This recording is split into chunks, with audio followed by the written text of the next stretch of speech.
Happy Monday, everyone. We've had a lot of questions come in, and I really appreciate your participation. And today I'm going to answer a question about puppies and housebreaking. Wow, there's a lot of confusion. Again, in the pet industry, there's a lot of misleading information and bad advice floating around out there. So you got to be careful about what you pick through, what you just kind of filter through, just to make sure that you're getting good advice and good recommendations. And housebreaking is one of those in which everyone seems to be an expert on.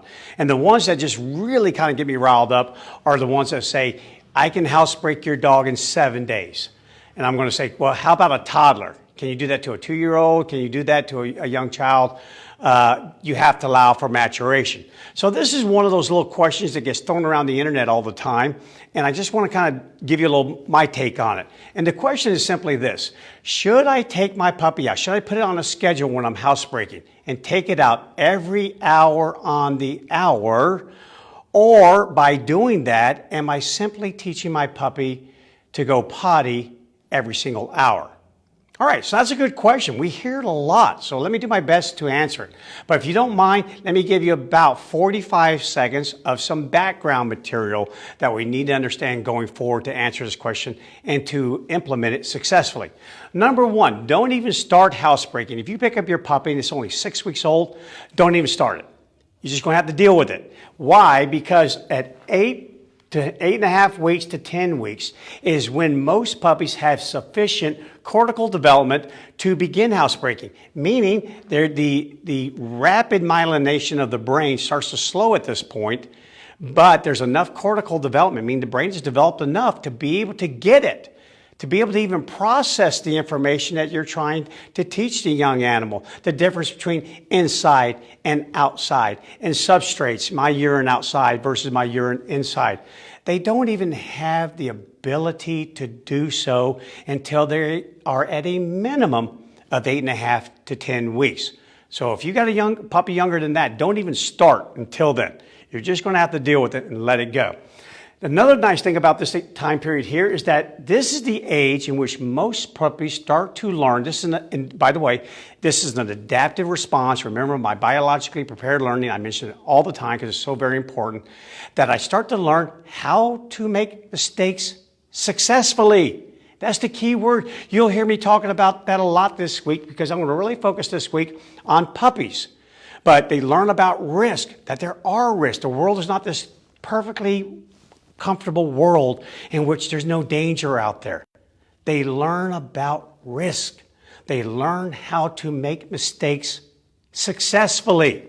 And that's vitally important, and I'll be mentioning again the rest of this week, especially tomorrow when I talk about fear periods in our young dogs. So this is a wonderful time to start housebreaking because you can teach them that there are some risks about going in my house. Inside my house, which is, it's all about housebreaking, is about the habitat. Inside the house is dangerous to go potty. Outside the house is safe. So again, I'm obeying nature. I waited till the brain developed, and I'm ready to learn about risk. There's some risk with trying to go inside the house. And I'm also learning how to make mistakes successfully. Gosh. Oh my gosh, I got a video coming up that you're going to love about that, about being overprotective. This is vital, guys, for them. So again, a wonderful time to do housebreaking. Just kind of know that with housebreaking, because it's going to take a little while to learn this. Hey, safe outside, dangerous inside. A, they have to mature. B, at first it can be wildly confusing. Just think about it. You walk outside in your yard with your little puppy. Why do you think you tracked back inside your house? You brought the outside inside. Yeah, if you had the nose of a dog, oh my gosh, here you are tracking the yard back into your house. It may not be obvious to you. You may not see soil or grass, but you are bringing in the house chlorophyll smells from damaged blades of grass, tripping on my words here today, because you crushed that grass. And, we use that for tracking when we train dogs to track. You're going to bring that back into your house. And then think about most rugs and most carpets. They almost have the same texture as being outside. So again, that's why it just takes a little bit of time and a little bit of patience. They'll learn that the concentration of that soil, the concentration of the outside when it's inside is not as great as it is when it's outside. And plus the outside comes with more noise. The outside comes with a different smell altogether, different sights, sounds, you name it. They will soon learn that it will become as obvious to them in time as it would be if you stepped off the side of a pool and went in and went underneath the water. So it would be very obvious to them. It just takes a little bit of time. Okay, so now I've done this little background here, let's talk about it. Should I take my puppy out every hour on the hour? You know, you can. You certainly can. I just wouldn't advise it for these reasons. One, will you teach your puppy to go potty every hour on the hour? You can. That may happen. And you will achieve your end goal to housebreak your young puppy by doing that. But I don't want to work that long. I'm just going to be honest with you. I really wanted to be more thorough because what's going to happen then is this. Take your puppy out every hour on the hour. Of course, now we all have to think about, are you going to get up at 1 a.m., 2 a.m., 3 a.m. and go take your puppy out? That's going to be really bad. Puppies need to sleep. They need a lot of rest. They don't need to have their rest disrupted every hour on the hour. Their bodies are growing rapidly. They need that sleep. They also need sleep to create long-term potentiation with brain neurons. You ever hear the saying, go sleep on it, and you'll make a better decision in the morning? That's the truth. That is the truth. If you're weighing something heavy on your heart or on your brain, or you're studying something and you can't quite pick it up, shut the book, quit reading the news, and go to sleep. And all that dreaming and everything that you do, putting that stuff like in a catalog. Hey, park this over here in that section. Put this over here in that section. And in the morning, things are clearer to you. Try it out. It works. But the same thing for our puppies. They need that. I'm trying to learn something. This is not natural for me. Who in the world said I had to hold it? So this is very unnatural. This goes against everything for them. So it's a lot of stress on them. They need their sleep. So again, I'm not going to take them out every hour on the hour for those reasons. Another thing is this. If you take them out every hour on the hour, the only way you're going to have a good result from that is if you finally achieve what we call a fixed pattern, fixed action pattern. Pavlov dog thing. That's me stopping at a red light even though some new law comes out and says we're supposed to go on red. It's procedural memory. It's deep inside. Deep grooves have been cut in the brain neurons. It's a path through the wild brush. It's very difficult. And what can happen is that your dog will expect to go out every hour on the hour. And if it's not allowed to go out and it never got corrected for going potty in the house, you can cause an elevated level of anxiety. Just think about that. Oh my gosh, I always go out right now. Right now it's been about an hour. And don't think for a second. They don't look at a clock, but they know. They have biological timepieces. They know. So now all of a sudden you can't take them out. Why? You're entertaining company. B, you're on the phone. You're doing work from home. What have you? This is an animal that becomes extremely anxious because you didn't let me go out, because I'm stuck in this pattern. And then the other bad result of it, if you take them out every hour on the hour and only in your yard, they could get stuck in just your yard. Meaning you take me somewhere else. I have to go board somewhere. I have to go stay with somebody else because you're not going to be home. Wow, all I know is going out every hour on the hour and only out in this yard. So now all of a sudden your pet sitter or your boarding facility doesn't take them out every hour on the hour. We've got a problem. So it's not even so much housebreaking that's the problem. It's the incurred stress. It's the elevated anxiety. Because that's what tips that first domino. And there we go. We have many dominoes after that. So instead, here's what I do when I housebreak a puppy. And I've done more than a few in my day. Number one, I start to teach them about the housebreaking. But when they go, here's 4 times that a puppy between 6 weeks of age and about 16 to 20 weeks of age, it does vary a little bit. Maturation happens differently with each individual dog. But there are 4 periods in which I know for a fact that my little pup's going to have to go potty. One of those is after any meal. Guaranteed. Feed your puppy, even as an adult dog. As soon as we feed our dogs twice a day. As soon as they are finished eating, what do? We take them out to go potty. And guess what they do? They go potty.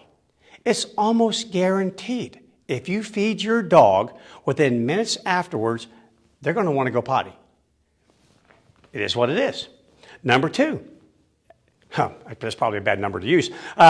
Exercise.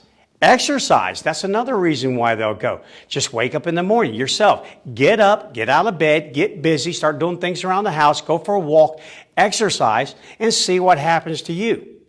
Same thing. Gets it all working. Gets that metabolism working. It all gets fired up.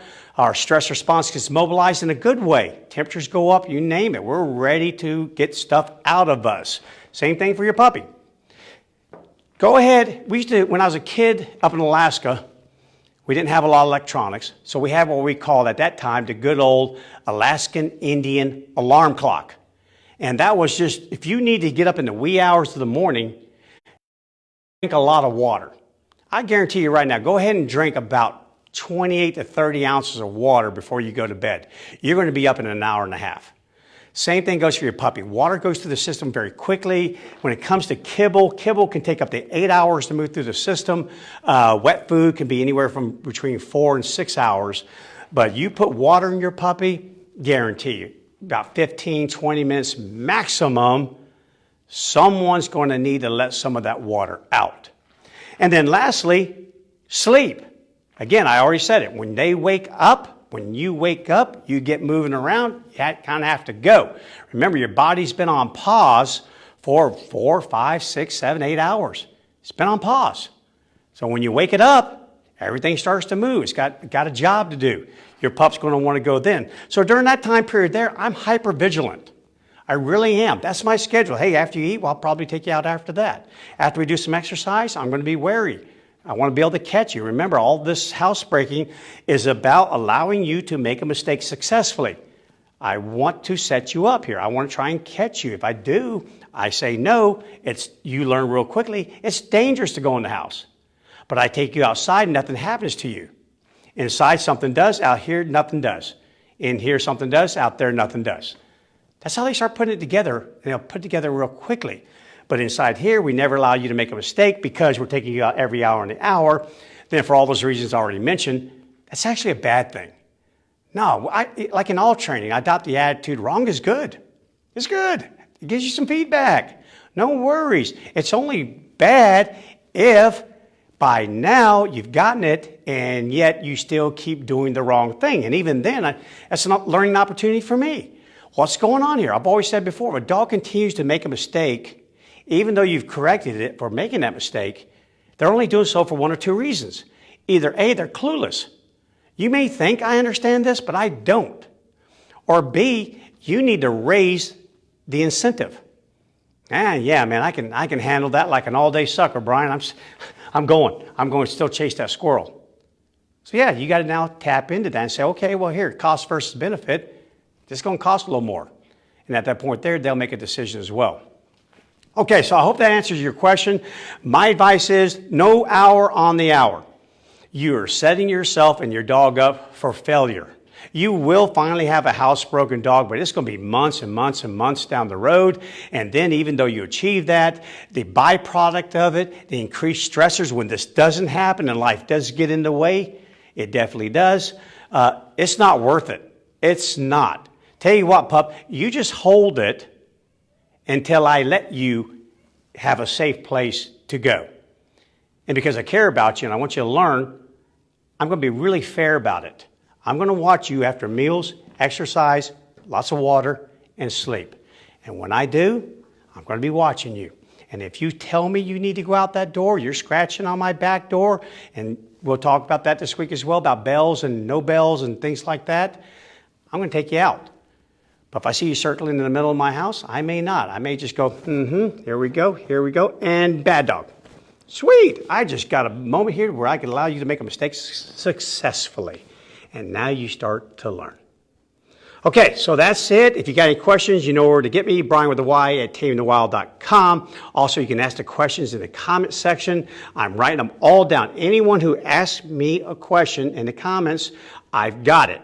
I may not get to it the next day because I do have a little bit of a plan, believe it or not. It's not all spontaneous. But after that, I will definitely, once I get past some scheduled videos, I will address those. Tomorrow, fear periods. What are they? Do they still exist? And what impact can they have on your training program? And more importantly, on your perception of your pup and your relationship with it. Till then, be safe, and I'll see you guys tomorrow.